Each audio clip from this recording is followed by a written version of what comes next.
Hello and welcome to the autoX show. On the show today, the Jeep Compass conquers some serious terrain in its latest avatar, the Trailhawk. We also ride the updated TVS Apache RR 310 and Honda's brand new CB300R. But first, the Jeep Compass Trailhawk has finally made it to our shores.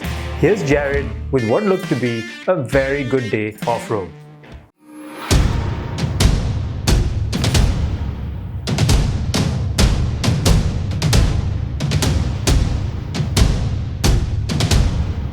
So Jeep has been around in India for a few years now, and when they first entered the market, they brought in the Wrangler and the Cherokee. When they brought in the Compass, they actually changed the game of the compact SUV segment here. The car was so good that we actually awarded it the Best of autoX 2017. The car simply was on another level. Well, it's 2019 now, in June, and Jeep has decided to launch another version of the Compass. This one is the Trailhawk, and that's the car I'm driving right now. The car looks identical, there are hardly any design changes. Even in the cabin, everything is exactly the same. Only thing is that it's got these nice black leather seats with the Trailhawk badge on it, and the two-tone interior layout has been changed to an all-black one. The biggest change though has been this new 9-speed automatic transmission, and that's been brought over from their bigger models. The Trailhawk gets the same engine. It's a 2-liter turbo with about 168 brake horsepower and 350 Newton meters of torque. The engine is very refined, but this one is now BS6 compliant, and it can still run on BS4 fuels. Now that's a pretty big achievement, and they managed to do that a whole year before the law actually comes into effect for all cars to be BS6 compliant. This car here has great ride quality, just like the Compass does. The suspension has been fine-tuned to be a little better, and the steering also feels much nicer. Overall, the driving capabilities of this car on the road are almost identical to the Compass. Now, the 9-speed transmission here isn't the greatest, but it is effective. I mean, it does hold the gears a little longer than it should, and it is a little lazy at times. But that's, something you can't complain much about. This car is meant to do something entirely different. And to find out what makes this Trailhawk even more special than the Compass, we're gonna have to take a small detour.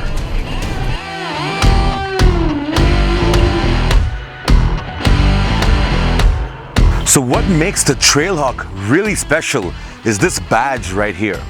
This badge says that this car is trail rated. Now what that means is this car is extra special. We all know that Jeep vehicles can do a lot, they're very capable. But when you have this badge here, it can do a whole lot more. In fact, Jeep has their own small division dedicated to making their cars trail rated. So now there are 5 criteria to make sure that a car can get the trail rated badge. The first one is traction. Well, the Trailhawk here gets a fantastic 4-wheel drive system, and it also gets a 4-low. Now, it also gets an added riding mode, and that's rock. Whereas the Compass only got snow, sand, and mud, this one gets auto, snow, sand, mud, and rock. Now what that does, it modulates the amount of torque that's being sent to each wheel. And that helps when you're off-road, because it depends on what kind of surface you're driving on. The next one is ground clearance. Now that speaks for itself, and the Trailhawk has got an improved ground clearance of 30 millimeters. It's now at 205 millimeters. And after that, you have articulation. Now of course, you're going to want better approach and departure angles, and well, the Trailhawk has been improved in that department as well. The next is maneuverability, and the Trailhawk also gets a brand new suspension setup, and the steering has been adjusted as well for better off-road movements. That makes it so much easier to drive over different obstacles. And last but not least, we have water fording. That means the car should be able to drive through deep water and not get any of the electricals affected by that. So all these 5 criteria need to be met, and well, it's safe to say the Trailhawk has met all of that, and that's why it's got this badge of honor right here. So now the car's been driving pretty well on road. The Compass has always been a fantastic car to drive in the city, but it's never been a full, proper, hardcore off-roader. The Trailhawk here claims to be that. So we're gonna hit this obstacle course that Jeep has set up for us, and we're gonna find out if this trail rated badge is actually worth it.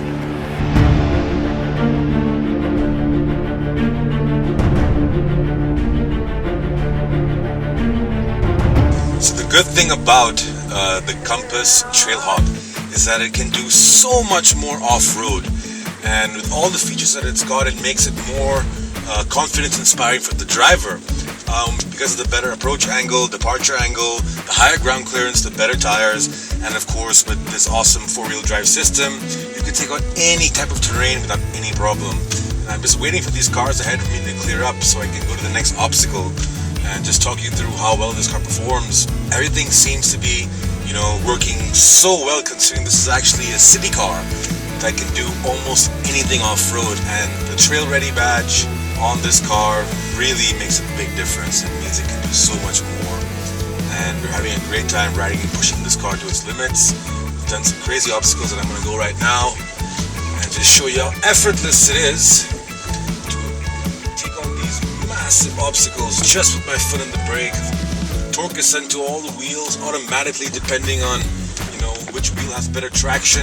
I'm in auto mode right now, and this is just so easy. I don't have to do much, hardly accelerate, and just listen to what my instructor is telling me. Oh, it's so easy. So easy. I can't even explain to you. Yeah, there we go. Stopping. Gotta pay attention to him as well. So just gonna give you some. So you will turn on the SDC feature. Okay. On. The hill descent control. Yeah. Got it. Hill descent control. Right. Okay. So we're gonna take on a very steep hill right now, and the hill descent control feature is gonna be activated right now. And all I gotta do is just. Whoa.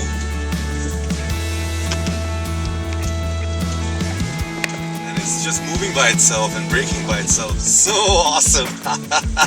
So easy. Love it. Fantastic. There we go. Nicely done. I put that off. Get back to this stuff. So yeah, you can see I'm hardly putting any effort into any of these obstacles. I'm just steering and applying the brakes lightly and the throttle just a little bit whenever it's required. The car basically does everything on its own. It's the technology that's in this car is so nice, really good. The suspension works really well. I can't even explain to you how smooth the ride is being right now, despite of all the rocks and dips and the steep slopes that I'm going on. It just everything seems to be working so well together. And this obstacle course is beautiful. It is quite challenging, and in no other four-wheel drive in this segment, in the compact SUV segment, can do all this stuff. This car is really, really, really impressive. And some of these slopes are actually very steep, and the four-wheel drive system is on. Before low is also on, and effortlessly just cruising up these steep slopes. Not a problem whatsoever. The car is doing a fantastic job on its own. All I'm doing is steering, honestly. It's just really easy, very comfortable inside here. The seats also offer great support. I have a great field of vision as well, and I'm just following the instructor's commands for the steering and the braking. That's all I'm doing. So it's quite enjoyable.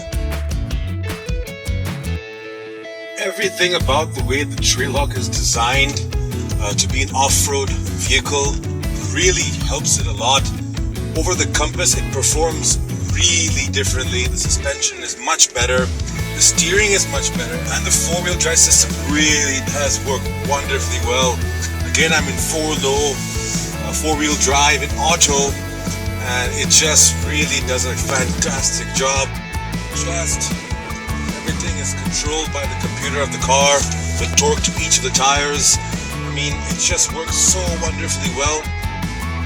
Jeep brand stands for something else entirely. It's not just a car company. It's a way of life. Owning a Jeep, go anywhere, do anything, has never been truer than when you are in a Jeep.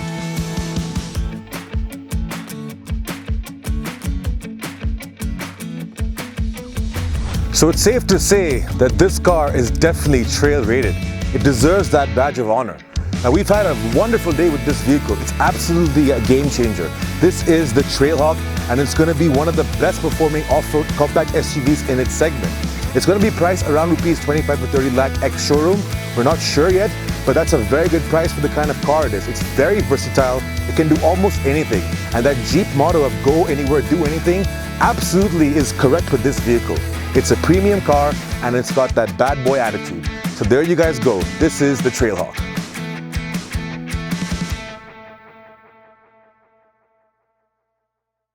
Now don't go anywhere, because when we come back, Shivank rides the updated TVS Apache RR 310.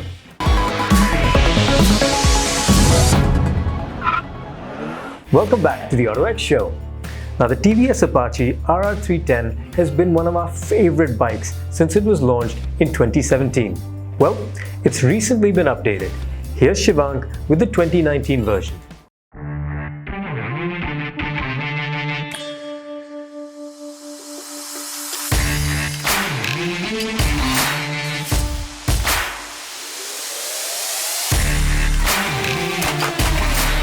Say hello to the 2019 TVS Apache RR 310. This is the updated version of TVS's most premium and flagship motorcycle in India. Now on the face of it, of course, it doesn't look all that different. It's the same motorcycle, same mechanicals, everything is the same. But if you look closer, you'll find that there are a couple of changes. First of all, this one here comes with gloss paint finish instead of the matte one that was offered on the old bike. And then there are also these racing stripes. So on the cosmetic front, that's about it. But there is also one mechanical change to the package, and that is the addition of a slipper clutch to this motorcycle. Now, however small that change be, TVS claims that this motorcycle feels a lot different to ride, the riding experience is enhanced, it feels more confident and smoother, and they're also saying that this slipper clutch is designed by their racing team. Now to find out how much of a difference this slipper clutch or the new gloss paint scheme makes, we are going to ride it at the Madras racetrack in Chennai, and let's see how different is it to the earlier version without slipper clutch. Before we get on with the riding experience, let's take a look at this new paint scheme. I for one definitely prefer this over the matte paint of the old bike. Now of course, the matte finish gave the RR 310 a stealthy look, but this new color scheme with those contrasting white racing stripes has an unmistakable sheen and it stands out. Also, maintaining matte paint requires more effort, so if you're lazy, the gloss paint finish will make your life easier for sure. Now a new paint job along with the addition of a slipper clutch sounds quite underwhelming at first, but TVS has been silently improving the Apache RR 310 over the past few months, based on the feedback it received from its customers.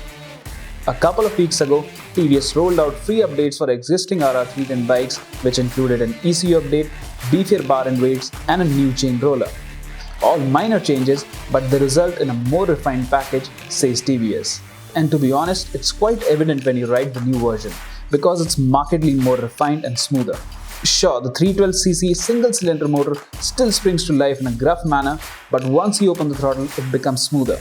Vibrations are still very much felt in the handlebar though, but the body panels, especially the tank, felt properly bolted together on our test bikes as I couldn't hear them rattling, which wasn't the case with the old bike.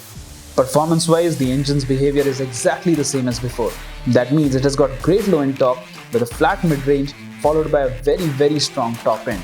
And no matter where you ride this bike, city, highways or on a racetrack, the Apache RR 310 is plenty fast for all kinds of settings. Taking corners on the RR 310 continues to be a thoroughly enjoyable affair. Thanks to its top cycle parts, a trailing frame, beefy 41mm KYB front fork and a monoshock at rear, the RR 310 has always been a very fun and forgiving motorcycle to ride hard.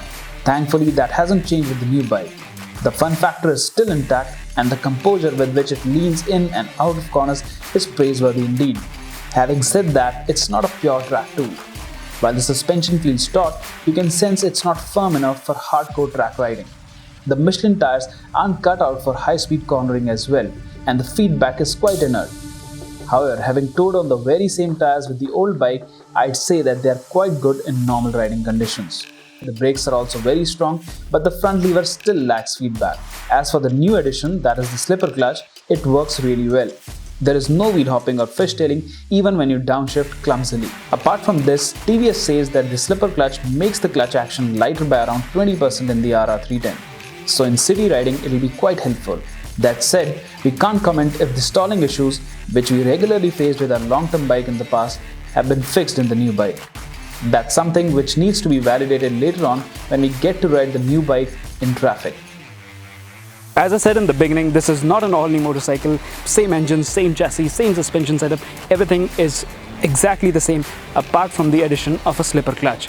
And after riding the bike for around 10 to 12 laps at the track, if I have to be honest, I don't think it makes a world of a difference, that slipper clutch. And I don't mean it in a bad way, because the RR 310 is already a very good package. I mean, we have lived with this bike for over a year and we know how capable this bike is. And the absolute best part is this new update with this new color scheme, a slipper clutch and those racing stripes. It's only 3,000 more than the existing model. And on top of that, the existing RR 310 owners can also upgrade their bike and fit a slipper clutch to their motorcycle. So overall, I think TVS has done a good job here. But of course, you'd expect the changes to be more significant. But at the end of the day, when the package is so complete like this, I don't think what else can you do. So for me, the RR 310 is still one of the best in the segment.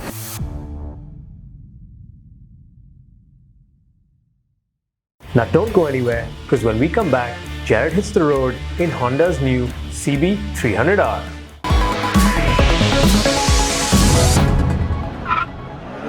Welcome back to the AutoX show. Now, is Honda's new CB300R a scrambler or a street fighter? Here's Jared with the answer.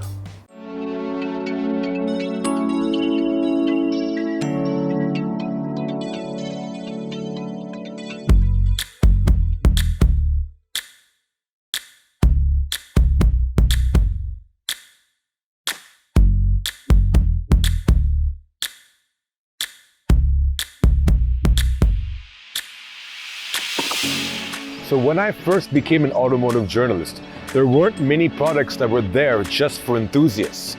We were always stuck with either the commuter segment bikes or the very top end of motorcycles. Well, here we are 2019 and the market has changed drastically. There are now almost 20 products between the 250cc and 400cc segment. That is absolutely amazing. In fact, when we rode the brand new Bajaj Dominar, we actually mentioned this earlier. And we're very excited to see the market progress and evolve, offering such amazing products to people who really can't afford big bikes. Well, Honda's back again with another product, and this is the CB300R.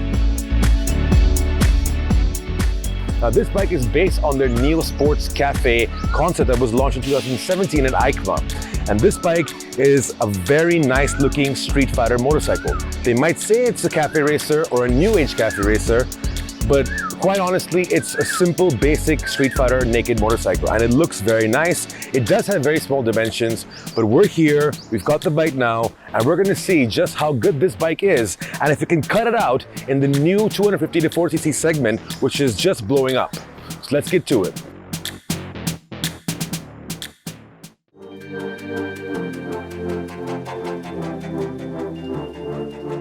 So as I mentioned earlier, Honda has said that this is a Neo Sports Cafe bike.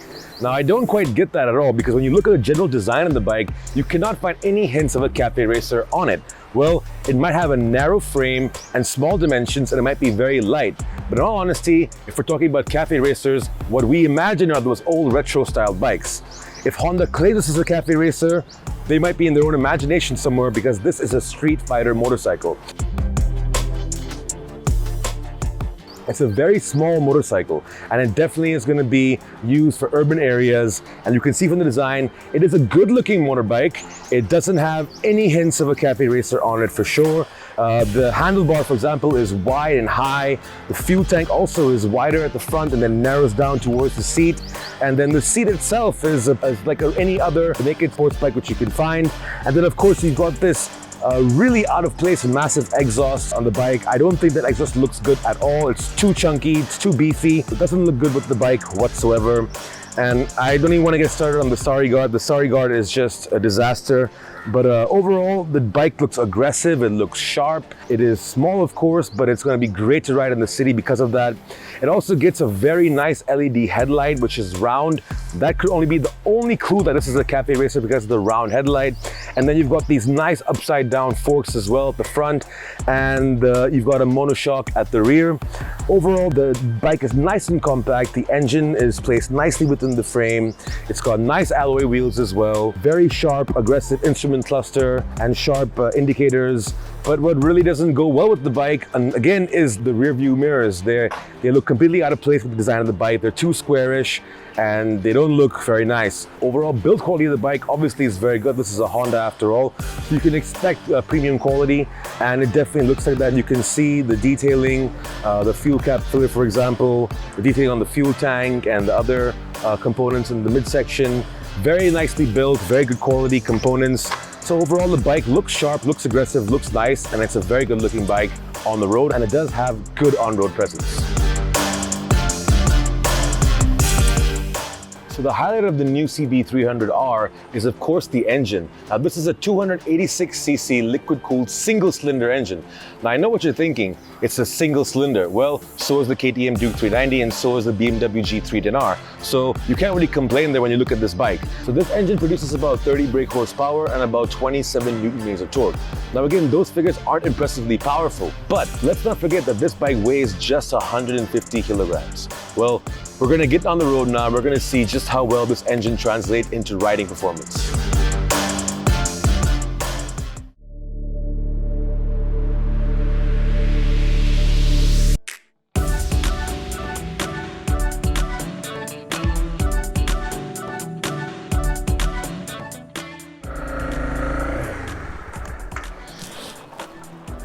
So, the new Honda CB300R is a very interesting product.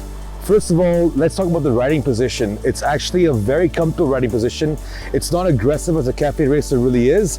It is definitely more of a street fighter riding position. You're sitting pretty upright, your legs underneath your thighs, and it can be aggressive when you want it to be. You can lean down in nicely in the turns. So overall, it's very comfortable. The seat is a little stiff though, but somehow it works very well. It doesn't matter if you're riding on the highway or in the city, it works perfectly fine. Ergonomically also, the bike is really nice, even though for its very small dimensions, it's very comfortable for someone like me. Tall riders will not have a problem. The seat height is about 800 millimeters, so even short riders will have a very good time with this bike.